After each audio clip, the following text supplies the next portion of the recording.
In the opening scene, we see the awful flood that has taken over the seaside town, and we are taken 9 months later. Ellie Everson drives down the road until she arrives in the town and heads to her stay. She is greeted by the owner Sandy, who asks to be called Nana. After helping her with her bags, Nana fixes them with a cup of coffee. Looking around, Ellie assumes that they must be booked, but Nana reveals that not many people are vacationing that summer due to the storm. Luckily for her, Ellie has come to the town, as she reveals that a company she's working for is looking for development opportunities in the area. Before Ellie leaves to meet the mayor, Nana suggests she checks the $100 cafe where her niece works. As Ellie's showing her boss the state of the pier on FaceTime, a big dog comes behind her. Turning around, she is greeted by a cute dog and its owner running after it. Brody apologizes for his dog and lets her know that the pier is closed to the public. Ellie apologizes for trespassing, but he assures her that all is well since the pier does that to people. Its beauty sucks people into it. They get to know each other and Brody lets her know that he owns the bait and tackle shop at the marina. The storm hit the pier badly, leaving it in bad conditions, but Brody is satisfied with the couple of people that come fish either way. Interested, Ellie mentions that she's never fished before, so Brody lets her know that he's the one to come to once she decides to try it out.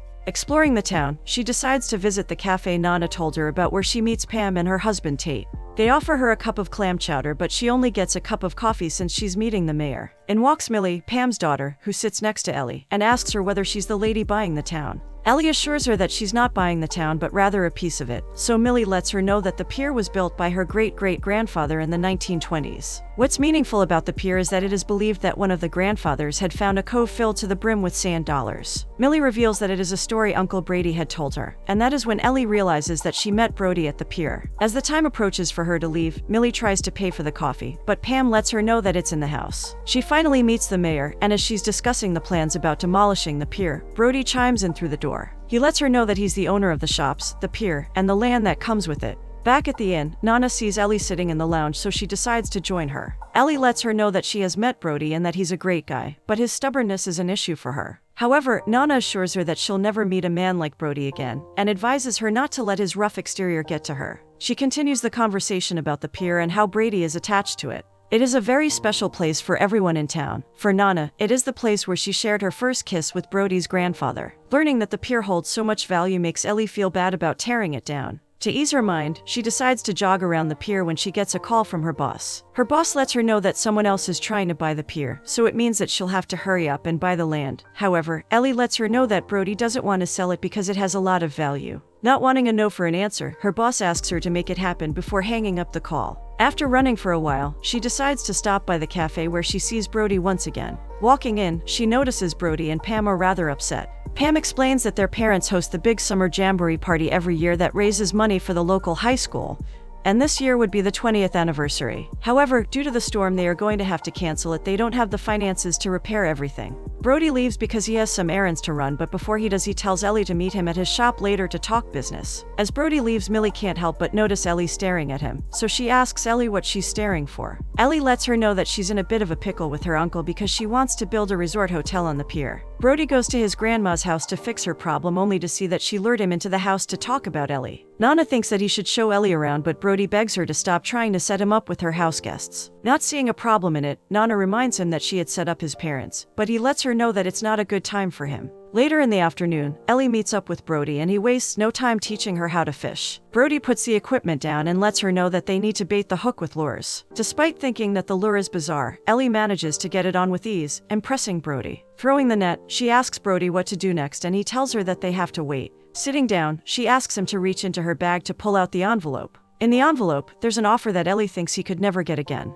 Ellie knows that he doesn't have the money to fix the pier, so that means that he can't charge for fishing if it isn't fixed. Brody assures her that he'll get a loan, but she reminds him that it would be best for him to sell since it would provide a lot of jobs for the community. The pier was handed down to Brody and he feels responsible to preserve it for generations to come. He had fished as a child on the pier and hopes that his kids will one day. Ellie is convinced that Brody is against any architectural development, but he lets her know that he only wants the pier to be kept. Quoting her boss's saying from their website, he tells her that she should be able to build for the future while honoring the past. Brody apologizes for turning her offer down but encourages her to think of a new idea. So to come to an agreement, they settle on meeting at the cafe for dinner. Ellie gets to the cafe a bit earlier than what they settled on, but luckily for her, Brody is already there. Instead of having dinner immediately, Brody offers to show her around town, returning the envelope she previously handed to him. On their walk, he asks how she got into real estate and she reveals that her dad used to be an architect. Her tagging along to work every day had made her want to do the same, seeing the vision through his eyes. He is retired now, but Ellie reveals that he is living his best life as he and her mother had moved to Florida, where they enjoy most of their time drinking pina coladas. Curious, he asks why she's working for a development firm if she wants to be an architect. Ellie reveals that she wants to be both, so negotiating with the firm has given her a chance to do both. Ellie has revealed her life story, so she asks him about his. Brody says that his grandfather used to be a lawyer, the one that would always stand up for the little guy, which inspired him to become a lawyer himself. However, he has come back because he got burned out and he wanted him to take care of the pier once he retired.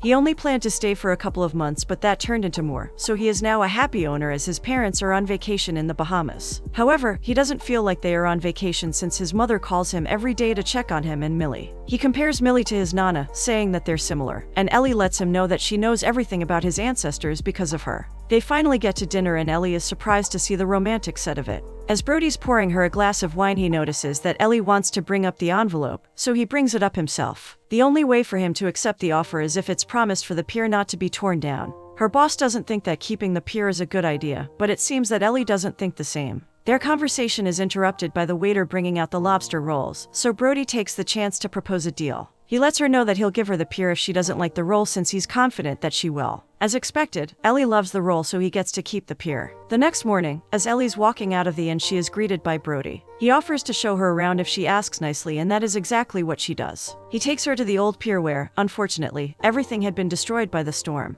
Brody reveals that he's trying to get a loan, and if he doesn't, he plans on rebuilding the pier himself. Seeing how devoted he is to the pier, she assumes that he won't accept any deal. However, he lets her know that he might consider it if she were to propose an alternative location for the beach to her boss. In return, he'll sell her the land next to the pier. The land goes all the way to the oyster factory, and it may not be the same as the pier. It is built on water and closer to the main shopping areas in town. It is something Ellie can work with, but she decides to up the amount after all. Brody reminds her that it's not about the money for him, but to comply with her, he offers to show her around the ship barn the following day. Looking at the ground, he spots a sand dollar fully intact, so he hands it to her while telling her to take good care of it because it's rare. The next morning, Ellie calls her boss's assistant to let her know about the offer. However, the assistant reminds her that her boss wants to realize the plan they initially had while encouraging her to reach for more. Ellie and Brody meet up at the pier to discuss business. He shows her how far the factory goes, letting her know that it's a big area where they can make whatever they want. However, she reminds him that they have a problem with the beach since people can't walk out and feel the sand between their toes. Next, they go to see Brody's boat and he offers to give her a ride.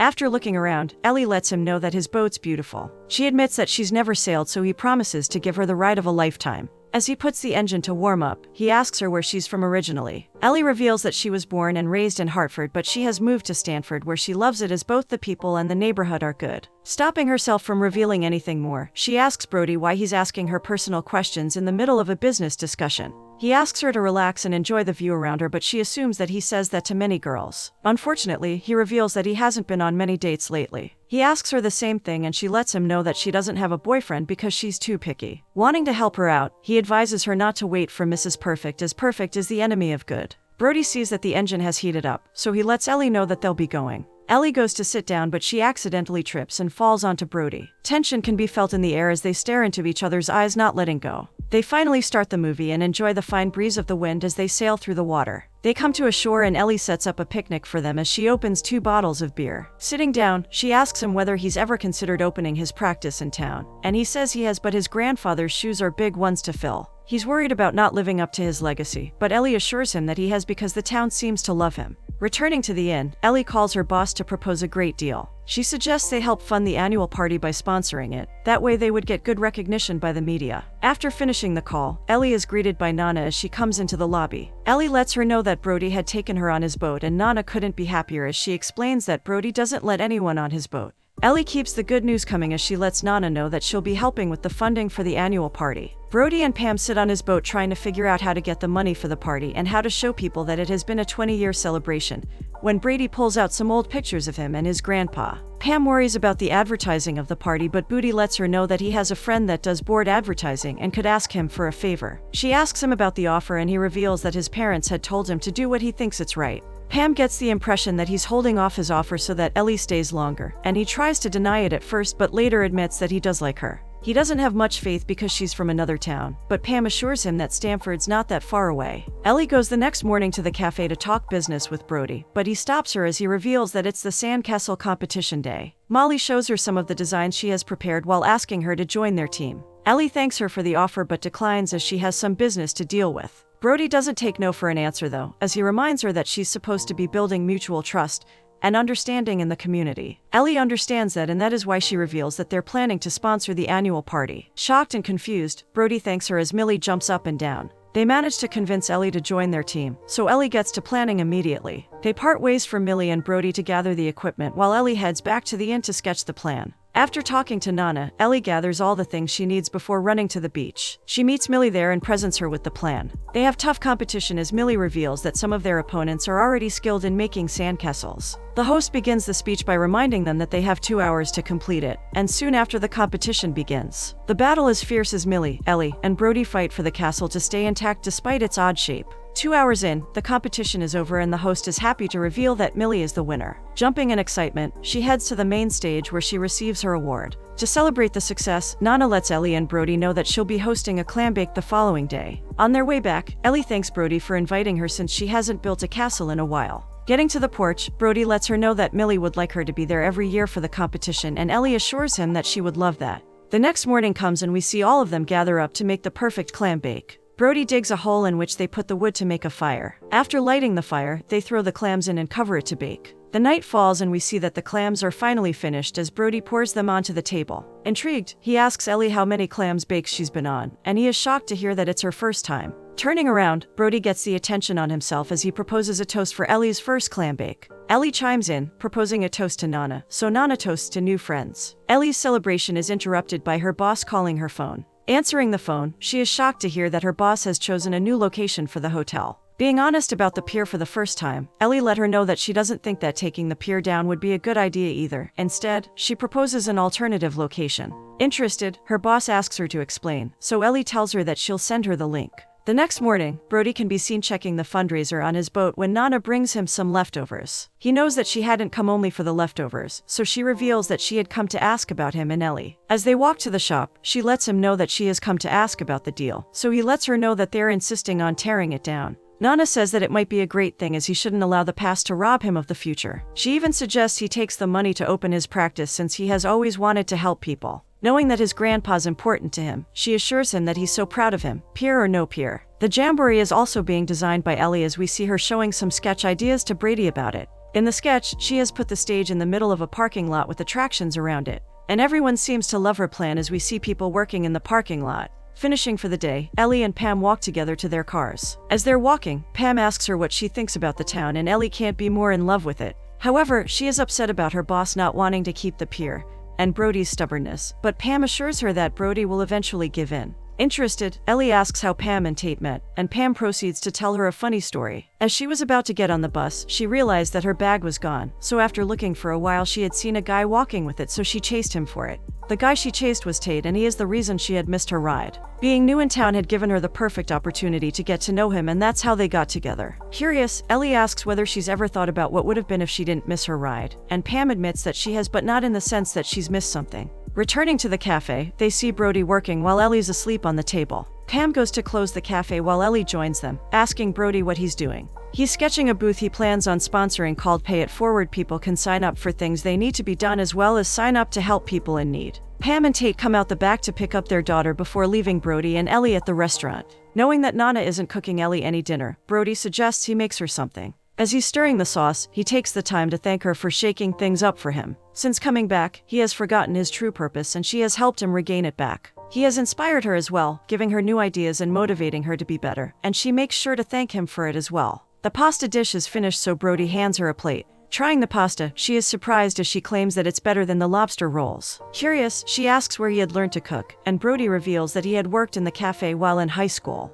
Calling him full of surprises, she gets the biggest surprise as Brody leans in and they share a sweet kiss. The next morning is the annual party, so we see Brody and Ellie walking together. The whole parking lot had been turned into a beautiful parade, so the only thing for them left to do is enjoy. Getting the best idea, Ellie drags him to one of the booths where she forces him to play a game that could make him soaking wet. Unfortunately, she ends up hitting the spot, which makes Brody fall into the cold water. He comes out drenched from the water and decides to go after her. She tries to hide behind a house, but he catches up to her quickly. Trying to kiss her, he gets rejected by her, claiming that she doesn't want people to make stuff up. Out of the corner, Millie and Nana come running after them, so naturally, they pull away from each other. Brody goes to change, so Ellie joins Nana and Millie for some games. The night falls and we see Brody getting on stage to deliver a speech. This year's party had been more than a success, as they raised enough money to fund all the activities of the local high school for the remaining year. He thanks Anna Walters, Ellie's boss, for sponsoring the event, but he makes sure to give a special thanks to Ellie since he couldn't have done it without her. After introducing the back to the stage, Brody joins his family to enjoy their night.